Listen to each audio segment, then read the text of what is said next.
DR need new foot pegs. So I got these ones for 40 bucks off Amazon. Now clearly they're much wider, not much longer. I would say they're not much longer at all. The quality of them appears to be better than Amazon actually shows, which is a pleasant surprise. So for 40 bucks, I'm pretty happy with these. And if you got a 98 or newer, it should fit just fine without modification or anything like that. You just take your needle nose pliers, pull the cotter pin, pull the pin, spring, muscle it all back together again. I'll leave a link in the description for the foot pegs I bought specifically. Alright, well that wasn't too bad. The new foot peg looks good, especially since it's basically the same color as my tank, my rear fender. It's alright. And just for reference, the comically small factory foot peg. Alright, I wasn't going to do a how-to at all. I don't think it's necessary, but it is a giant pain in the ass. So I'll show you the way I did it. I found it was pretty simple once I figured out how to do it, because trying to push that spring in with your thumb, huge pain. So here it goes. First thing you got to do, pop out your cotter pin. Sorry, I'm not a man of a lot of words. That's why my videos are short, straight to the point. So bear with me in the silent moments. Just pop that out.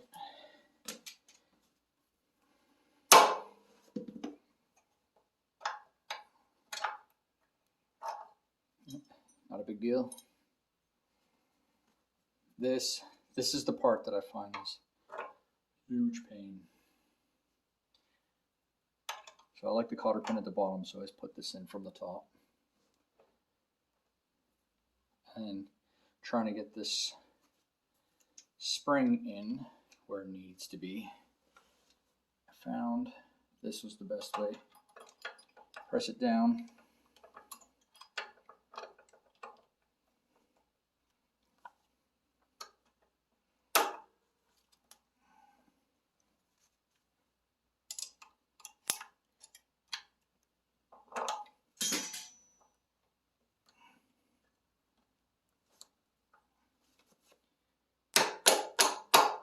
Tap it in. Done. So to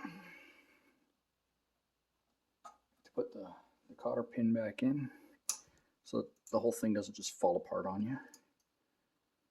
In the factory, I mean, if you got an older bike or something, I don't know what you got in there now, but the factory ones aren't bad. But every bit is good. Well, quite a bit better actually than the factory foot pegs. So smash that subscribe button. I'll catch you on the next one.